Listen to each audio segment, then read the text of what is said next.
Alright guys, what's going on? Okay, I made it to Cold Harbor, and I'm not going to do any quests right now, but I just want to talk to you about why ESO, why Elder Scrolls Online, why should you play it? I played, World of Warcraft, and a lot of my friends don't like ESO and all this. Well, I found me a little bitty ebony ore run, a little farming run that I do that I just discovered last night. It's got about 10 to 12 ebony ores. You get about 3 to 4 ebony ore out of each one. See, I got 3. So I'm collecting for my VR suits and things like that. But why ESO? All right, I loved Oblivion. I loved Skyrim, and I played Morrowind and loved it. For its time,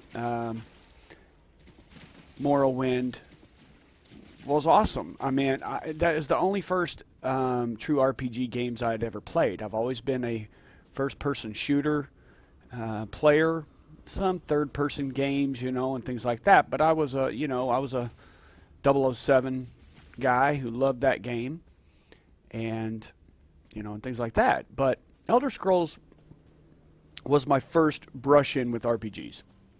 I loved it because they were deep, they were expansive, the sandboxes were huge, and there were so many things to do. When I buy a game, like say Dishonored, which is made by Bethesda and ZeniMax, I beat it within 3 days. Okay? To me, when I pay $60, I want to get my money's worth, right? I want to be able to it lasts a while. I don't want to sit there and spend $60 on a game and be done in 3 days and then never play it again. And then if I even tried to resell it, I wouldn't get what I paid for. You know what I mean? But ESO, Elder Scrolls Online, has so much to it, right? You've seen in some of my past videos where basically, okay, this mining run real quick, it's just a straight path, and what it does is it runs along. If you look in the map here, now I do have the farming mod or add-on, basically. So anytime I farm something, it'll put a, see here it says ebony ore, ebony, ebony.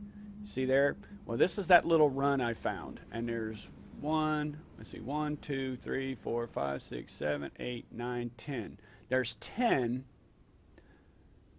ore of ebony, or give or take every so often calcinium, which is basically your higher than ebony ore, because you got iron, that makes your iron suits. You got steel, higher iron, which makes your steel suits. Then you go to orichalcum, or whatever it's called, makes your orcish metal suits, and then you got dwarven, which is what I'm wearing now, and then ebony, and then calcinium. And so I found this little farming run where now this ebony does not respawn as fast as higher iron and dwarven iron and stuff like that, but it does respawn. See, another one just came up. Now ESO, all right, has all the aspects to me of Skyrim and Oblivion. A large map, lots and lots of quests. When I first played Oblivion, I did do the main quest only, beat it pretty fast, yes. But once I redone a new character and just did all subquests, right? They only did the first main one because you get thrown into that one. It took me a month to do everything, right? And I'm a pretty diligent player. I play a lot. And so it took me a month. See, and that's what made me really love it. I got my money's worth out of it, right? Well, Skyrim the same way, except for I started Skyrim by doing all subquests and didn't touch the main. So I took what I learned from Oblivion and did it on Skyrim, right? Well, take those two maps, which Oblivion is basically Cyrodiil, and Skyrim, quadruple the size, or even beyond that. It said that there's over 500 something quests altogether. So once you go through your alliance's maps, right? You got so many maps. You got Glenumbra, you've got Stormhaven, you've got Rivenspire, you've got Alaki Desert, you've got Bankorai. All 5 maps. Once you do all 5 maps, become VR 1, which is veteran at rank 50 and above. Then you can go and do the other alliances maps. So that means 3 to 4 more maps for one, 3 to 4 more maps for the other, and there you go. I mean, that is massive. Now, not counting the map that I'm on now, which I will show you actually again, this is Cold Harbor by itself. A whole nother expansion map. I mean, you know, and it's already in the game. You don't have to download it. You don't have to, you know, it's right there. You just happen to, when you follow the main quest and stuff, you run into it. All right, let's run around here real quick. As you can see, I just picked up basically 10 or 12 ebony ore in that 1.5 run, right? So what I'll do is, to give them all time, I'll kind of explore. And to let you see the environment, it's way different. It's kind of dark, different. I kind of like it, but I kind of, you know, don't. Oh, let's hope this guy does it.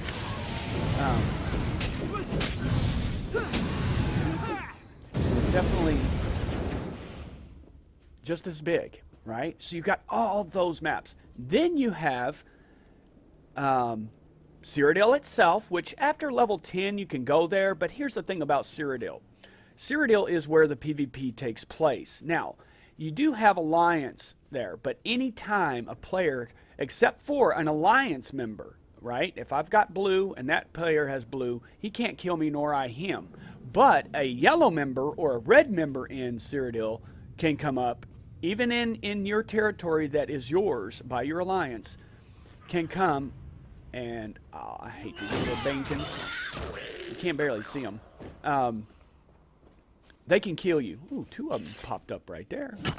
And they can kill you. So it's PvP. So you take a chance going exploring there because people can't kill you. And matter of fact, me and Erwin the other night went, because that was her first time there.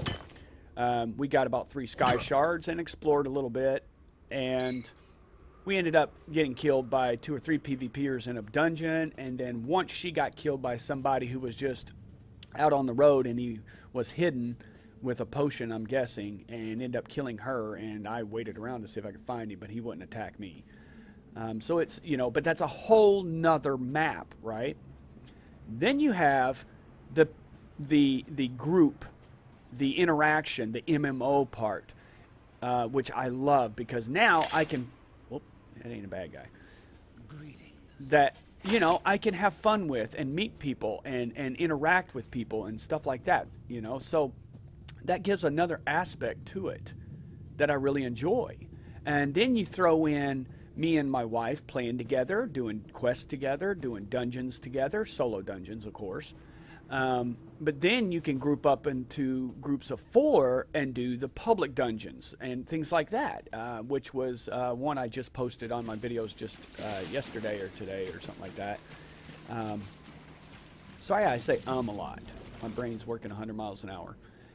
And I'm mining while I'm talking to you. So I hope this video ain't boring. It's just, you know, it's hard to really play the game and do certain things when you're doing main quest and stuff because you're busy trying to fight and things like that. So it's hard to really think. But doing this, oh, a chest popped up, which is the one I had before. It's intermediate. And of course, you gotta love lockpicking in Elder Scrolls. And this is just the same. The idea is you push it down till you see it wiggle and you let go. You don't have to have a skill, unlike in Oblivion and Skyrim. Oh, you turd. Can I get it? There we go. You don't have to have a skill for lockpicking in this. You just got to have patience. I got 50 gold from it. You just got to have patience. But you add the group mode to it, and you know, you don't have to just do group dungeons together. Groups of 4 can run around and do quests together too. I mean, you know, and all these guys that are like, oh, you know, this game ain't that good, you know, because most of them are WoW players and they're used to so many years of playing WoW. This is not like WoW. It is not meant to be like WoW. Maybe some principles are the same, you know, because MMOs all kind of have the same traits, but it is not WoW. I mean, you've got great voice actors. You've got good storylines. It's neat how the Mages Guild has now its own story, like always. The Fighters Guild has its own story. And then you throw in the mix the main quest, but they all eventually tie together, which is really, really cool, right? I'm going a little bit farther because I know there was one up here. There it is. Now, the reason why you can see it glowing is because I picked up the blacksmithing perk where you get 20 meters, you can see ore, because sometimes they're hard to see. And there's the end, and I'll run back through, right? So, you know, you've got all these aspects. Now, you pay the money for the game, yes. Then you pay a monthly subscription. Hey, it's 50 cents a day. I mean, really? You pay for WoW, right? Well, WoW was free when you first got it, but you had to pay a monthly subscription, right? Well, same here. But when it comes to paying a subscription, I feel like if a game makes me pay for it, I better have quality. Well, let me tell you, after almost 2.5 weeks of playing, straight up quality. There was a bad thing about gold diggers or gold miners in our dungeons. Every time you go up to kill the bad guy, there's like 10 or 15 of them wrapped around him, and the only thing you could do is get maybe a couple of hits on the boss to get the completion, but you would never get anything because you didn't get enough hits on him. Well, you know, Bethesda and ZeniMax, they take that very to heart, and they listen to us, and they have been going through and wiping the gold bots out. You will get a spam here and there of email of gold spammers, but usually if you report them, they'll get rid of them. So that's good. So see, I'm getting quality for the money I'm paying, and I am ecstatic about this game. I love it. I have not once gotten tired of it. There's always something new to do, and things like that. It's just, you know, that's my reasonings behind it. And real quick, I was just wanting to show you Cold Harbor and show you my mining run. You can always pause the map when I showed it to you and find this little run that I found already. We'll check my inventory.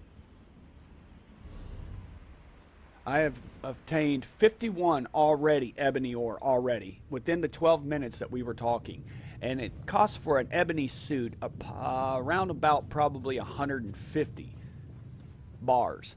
So it's going to take me a little bit, but like I said, Wanoon makes my suits for me, and I just keep giving them to him because I ain't got time to put in my skill tree and stray away from what I'm wanting to become a crafter. He does my crafting for me. In return, I send him stuff to disassemble to keep him up to date with me on levels of oh, not counting the calcinium ore I found also. All right, she's wanting to fight me. Oh, there's 3 of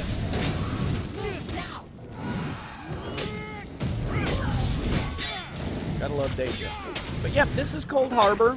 Once you defeat and help Merrick and all that, you're on a quest basically with a ragtag group of Mages Guild and Fighters Guild to make an assault in Cold Harbor to keep the fight here instead of coming to Cyrodiil with Molong Bal. So, I hope you enjoyed the video. This is just my impressions on why play as ESO. If you loved Elder Scrolls and Oblivion, you'll like this. I mean, you don't have to group up. You don't have to do PvP. You don't have to do anything you don't want. You can go explore. You can do whatever you want.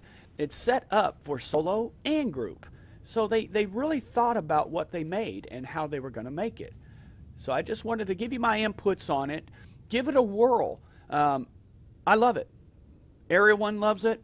A lot of my friends love it. If you're a WoW lover, you cannot have that mindset going into it, okay? So you guys have a wonderful day.